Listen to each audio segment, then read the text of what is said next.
In Erlang Shen's portrait, there are 2 lines of description perfectly summarizes his character.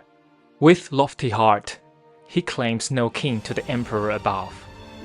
His noble spirit dims the stars, unlocking the great pagoda. In Black Myth Wukong, Erlang Shen is without a doubt another destined one. So, sit tight as I take you through his life of tragedy and great righteousness.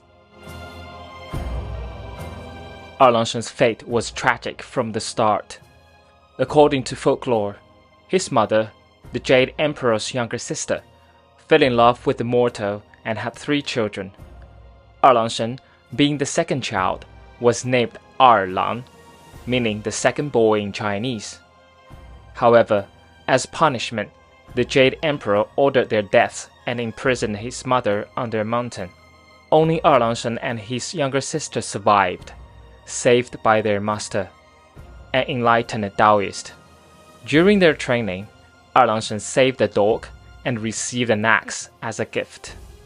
After grown up, Erlang Shen freed his mother by cleaving the mountain with the axe. But in rage, the Jade Emperor had her killed by 10 burning suns. This deepened Erlang Shen's hatred for the Jade Emperor and the cruelty of the Celestial Court. His attempt at revenge nearly cost him his life. Saved by his master again, Erlang Shen retreated into seclusion to train and unlock the powerful Eye of Heaven. When Erlang Shen was ordered to capture Sun Wukong after his bold assault on the Celestial Palace, they clashed fearlessly for 300 rounds without a clear victory. Although he had the upper hand, Erlang Shen ultimately had to rely on a sneak attack with a divine weapon from the god to subdue Wukong. This victory, gained through trickery, filled Erlang Shen with conflict and shame over the god's deceitful ways. Despite his duty, Erlang Shen couldn't ignore seeing his own suppressed desires reflected in the rebellious Wukong. After the battle, Wukong endured countless tortures but couldn't be killed. Erlang Shen regretted his role in Wukong's suffering. When ordered to burn Mount Huaguo, Wukong's home, he showed compassion, sparing many of the monkeys alive. Years later, Wukong understood Erlang Shen's true intentions, letting go of past grudges, and the 2 became like brothers. Erlang Shen knew that no matter how strong he became, he could never fully escape the control of the Celestial Court. Though he claims no kin to the Jade Emperor, yet remained bound by his position and the rules, trapped by loyalty, duty, and a family background. He was part of the very system that oppressed him, unable to break free without risking his identity. However, in Wukong, he saw something that he could never achieve: true rebellion, openly defying the Celestial Court. Wukong's willingness to sacrifice everything for freedom was something Erlang Shen, burdened by duty and fate, could never fully embrace. In return, Wukong saw Erlang Shen's pain, chained by the Celestial Order he secretly despised. This tension between loyalty and the desire for freedom was Erlang Shen's fate, a destiny he could never escape. Their struggle, rooted in deep divides, yet tempered by the mutual respect, is clearly reflected in their dialogue during the final battle. Destiny unfair. Those in celestial ranks, many of them are below me, and few are like me. Back when he was around, he was the one rivalry I relished. Once we understand the deep bond between Erlang Shen and Wukong, the whole opening battle just fell off. Erlang Shen arrogantly ordered Wukong to kneel down seems strange given their relationship. It's likely he had to put on a show for the Celestial Court. How about you bend the knees, admit the wrongs, and we can put this behind us? Even calling his loyal dog stupid was out of character. Erlang Shen probably just got agitated because the dog wasn't playing along, afraid the plot would fall apart before it even began. When Erlang Shen insisted on a duel with Wukong, it wasn't about pride, but protecting Wukong from the other gods who might make things worse. Stay back! Stupid dog!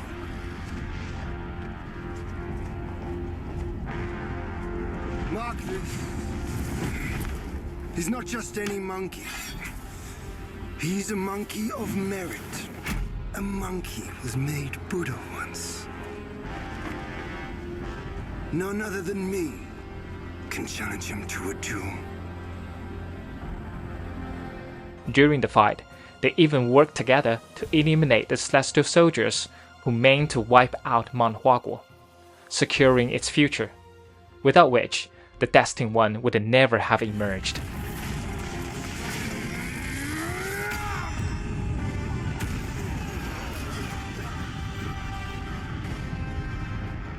The conversation between them throughout the battle carried no hint of malice. Erlang Shen's words were more of a strong advice, urging Wukong to reconsider, showing his real emotions behind the act. The victorious fighting Buddha.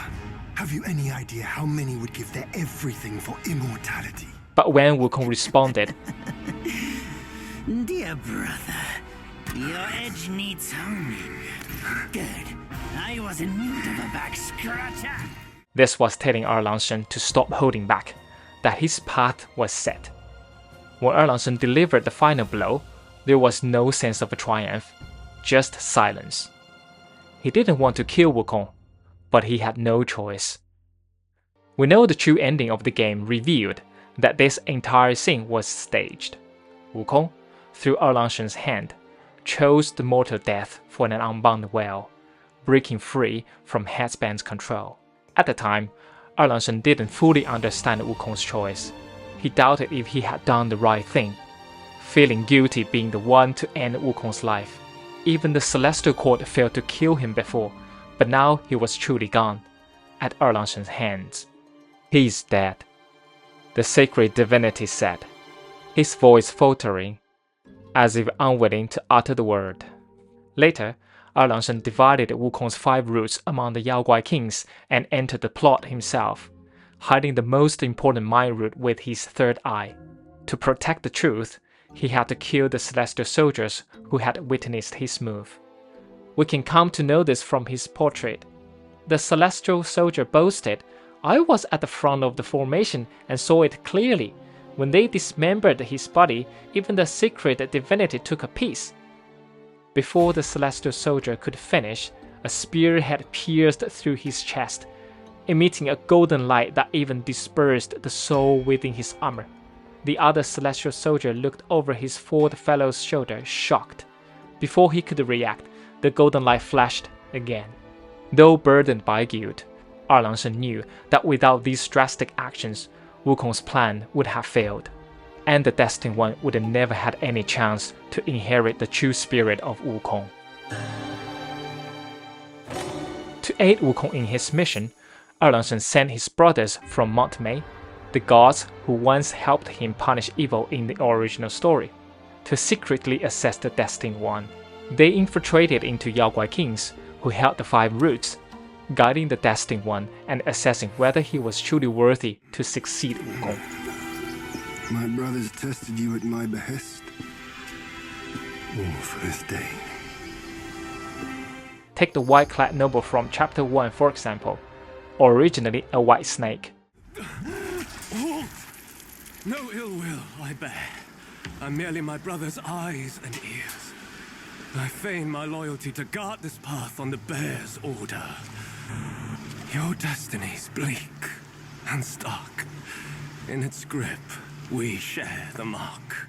His words reflect deep empathy for Erlang Shen, showing that shared with the same struggles, he was determined to help ease his burden. He also offered something truly profound. The root of greed fosters the stem of suffering. Better to forget the thing you truly seek. This means that if greed and desire aren't overcome, suffering will continue, serving as a warning to the Destined One to stay focused and not let the pursuit of immortality cloud his judgment. In secret, he hid the fireproof mantle near the ancient Guanyin temple, a key equipment for the Destined One to defeat the Black Bear Guai. In his steps you've trod, from his eyes you've seen. The circle has led you back. Have you gleaned any truths?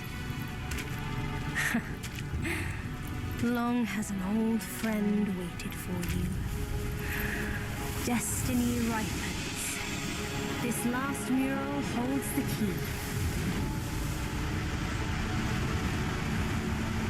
Go forth. No one sees this myth more clearly than him. After Wukong's death, Erlang Shen entered Maitreya's painting from the pagoda, hiding from the celestial court and guarding Wukong's mind root, while also giving himself some space for reflection. I knew you would come, Maitreya said with a smile. Erlang Shen asked if Maitreya could relieve him of his inner turmoil. Then Maitreya answered, since your turmoil stemmed from Sun Wukong, he should be the one to answer them, and I have already opened the path for you. No one would disturb you there. Take your time to ponder. Erlang Shen stepped forward as instructed, but turned back and said, the Celestial Court will not be able to find me in the painted Mount Mei, but would Mount Lingshan, where the Buddhas are based, know of your deeds? Maitreya laughed. Have we met before? The Erlang Shen I knew is much uglier than you. This was Maitreya's humorous way of offering his help, and it also symbolized Erlang Shen's transformation. Once spun by the Celestial Court, he now carried a burden for a greater good. Wukong exchanged his life for eternal well, while Erlang chose to live and bear the weight of hope. To some extent, leaving the rebellion was far harder than dying for it. The 6 roots are Buddhist terms referring to the 6 senses through which we perceive the world: eye, ear, nose, tongue, body, and mind. They are also sources of greed and desire. Buddhism teaches that by transcending these senses, one can achieve liberation and enlightenment. Among these, the mind is the most crucial, as it is our consciousness. Only by truly finding our mind can we avoid being consumed by the other senses and losing ourselves. Just look at what the root of body has brought to the Bull King, tormented and utterly weakened. How much greater weight, then, must the core root of mind carry?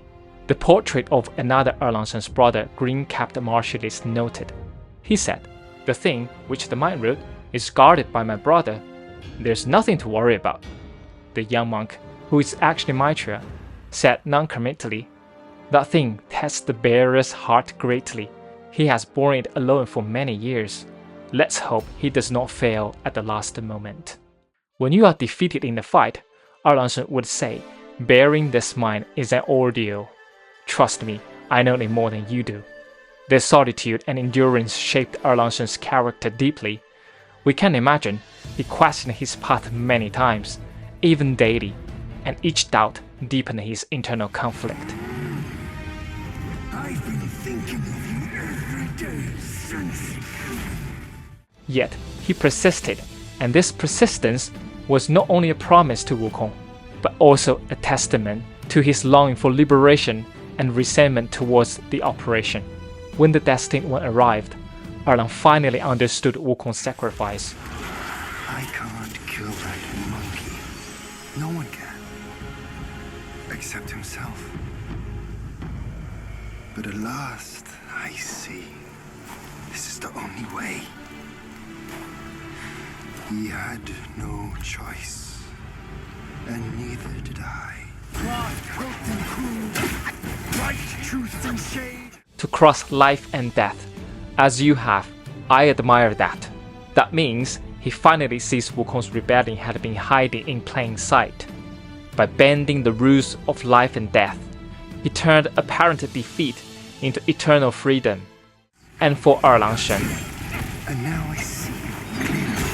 Present violence is of our own device. with this realization, Erlang Shen rebelled in his own way. Though he couldn't openly defy the Celestial Court, he safeguarded Wukong's legacy and passed it on to the Destined One, completing the journey they both left unfinished. Their paths may have diverged, but both led to the same end. In this, Erlang Shen finally found his peace. And only now do I understand that fight. No prestige can shackle him. No band can keep him caged.